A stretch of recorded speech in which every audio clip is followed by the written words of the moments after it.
श्री राम ने रावण का वध किया, ऐसा हम सुनते आए हैं बचपन से ही। लेकिन असली रावण तो, जैसा हम पहले क्लासेस में डिस्कस करते आए हैं, कि असली रावण का मतलब तो यही हुआ कि जो विकार हैं हमारे अंदर, तो वो रावण तो विकारों के रूप में हमारे अंदर ही बैठा है। तो ऋषि मुनियों ने डायरेक्टली ये ना बताकर ऐसी स्टोरीज क्यों बनाई, जैसा आज हमने सुना क्लास में भी। ऑलमोस्ट सभी शास्त्रों में ही या तो संवाद होता है, मतलब एक डायलॉग होता है, या स्टोरीज होती हैं। तो ऐसा क्यों, मतलब डायरेक्टली क्यों नहीं बताया गया? बहुत सुंदर प्रश्न है। ऐसा है, संसार में अलग अलग चेतना के लोग हैं। किसी को बात संक्षेप में बताओ, जैसे हम लोग बचपन में कहानी पढ़ते थे थर्स्टी क्रो की, तो उसमें एक स्लोगन जो लेसन मिलता था वो होता था, where there is a will there is a way. जहां चाह वहां राह, ये संदेश देना होता था। लेकिन इस संदेश को मान लो बच्चों को समझाना है, कैसे समझाएंगे?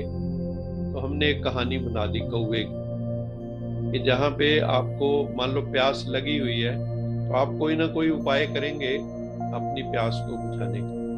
तो कई बार क्या होता है कि किसी सिद्धांत को समझाने के लिए हम उदाहरण देते हैं या कहानी सुनाते हैं।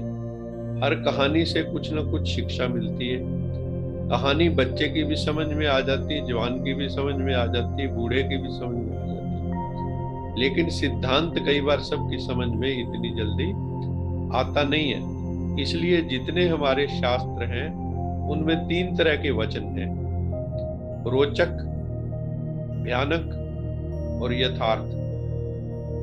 शास्त्रों में कितनी तरह के वचन हैं? तीन तरह के। एक रोचक है, बहुत कहानी को रोचक बना देते हैं आदमी। जैसे आप टीवी सीरियल देखते रहते हो, क्यों देखते हो? क्यों? रोचक बना देते हैं। आपको ये होता है आगे फिर क्या हुआ, आगे फिर क्या हुआ, आगे फिर क्या हुआ। तो रोचक। दूसरा है भयानक, आपको डर भी दिखाते हैं कई जगह कि अगर आप गलत काम करोगे तो फिर किसी की कहानी सुना देंगे, ऐसा उसने किया तो उसको फिर ये सजा मिली, उसके हाथ काट दिए, उसके ये कर दिया। तो आपके मन में ये हो कि मुझे पाप कर्म से डरना है, क्योंकि इंसान ऐसा है ना। अगर इसके ऊपर से सब हटा दिए जाए कानून, और ये कहा जाए whatever you want to do you do, आप जो करना चाहते हो करो, तो क्या आप समझते हैं संसार एक दिन चल पाएगा? तो एक विधान है, एक डिसिप्लिन है, एक लॉ है, वो बनाया हुआ है हमने उसमें चलने के लिए। तो उसके लिए उन चीजों को समझाने के लिए हमने रोचक बातें भी लिखी ग्रंथों शास्त्रों में, हमने भयानक बातें भी लिखी, जैसी करनी वैसी भरनी के ऊपर। ऐसे ऐसे हमने गरुड़ पुराण जैसे शास्त्र भी बनाए, ताकि जीवात्मा को थोड़ा भय भी रहे, ये करेंगे तो ये सजा भुगतनी पड़ेगी। और फिर है यथार्थ। जो वेद भी हैं उनमें जो 4000 जो है ना ज्ञान कांड के श्लोक है, तो मंत्र जो है 4000 है ज्ञान के, जो यथार्थ है। बाकियों में कर्म कांड है, उपासना कांड है, कर्म कांड है। यथार्थ जो है ज्ञान कांड बहुत कम। क्योंकि जैसे आपने कहा कि हमें सिर्फ यही बात बतानी है कि नेकी करनी चाहिए, बदी नहीं करनी चाहिए। अच्छाई की बुराई पर जीत होती है, सत्य की असत्य पर जीत होती है। This is a simple statement. लेकिन इसको कैसे समझाया जाए? तो हमारे पास महाभारत है, रामायण है, और कई जगह हमें यह भी दिखता है कि सत्य हारता हुआ दिखता है, लेकिन अंततः वो जीत जाता है। तो आपका जो प्रश्न है कि क्यों ऐसा किया, क्योंकि उनको पता था एक सिंपल स्टेटमेंट से कई बार बात समझ में नहीं आती।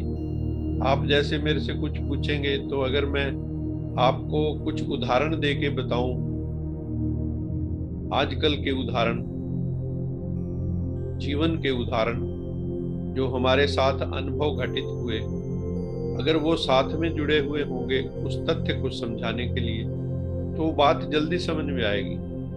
लेकिन अगर उसको सिंपल सिंपल हम सिर्फ सैद्धांतिक डिस्कशन करें तो कई बार वो चीज हमारी समझ में नहीं आती।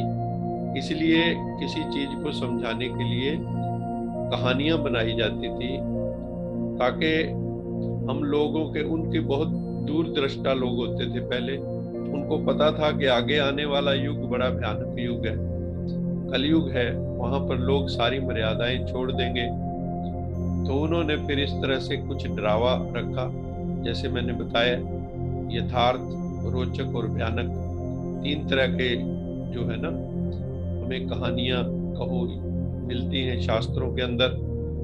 तो हमें अब यथार्थ पक्ष को, जो एनलाइटेंड लोग होते हैं, इनकी बुद्धि विकसित होती है, वो यथार्थ को भी समझ लेते हैं बड़ी जल्दी, उनको ज्यादा कहानियों की जरूरत नहीं पड़ती। लेकिन सबकी बुद्धि के लिए ऐसा नहीं है, कहानियां सबको अच्छी लगती है, चाहे विद्वान हो उसको भी अच्छी लगती है, वो भी अपनी बात किसी को समझाना चाहता है तो किसी उदाहरण से, किसी कहानी से समझाए तो लोगों को ज्यादा अच्छा लगता है। इसलिए आपने देखा भी होगा, जो हमारे भागवत पुराण है, लोग 7-7 दिन उसकी कथा रखते हैं, उसकी खूब व्याख्या करते हैं, आधार कहानी का लेते हैं, लेकिन उसमें सिद्धांत बताते जाते हैं। तो कहानी और सिद्धांत साथ साथ चलें तो अच्छा रहता है। तो इसलिए जो भी है महापुरुष आए, उन लोगों ने किसी चीज को समझाने के लिए अगर सिर्फ सैद्धांतिक पक्ष बताते तो कई बार बात समझ में नहीं आती,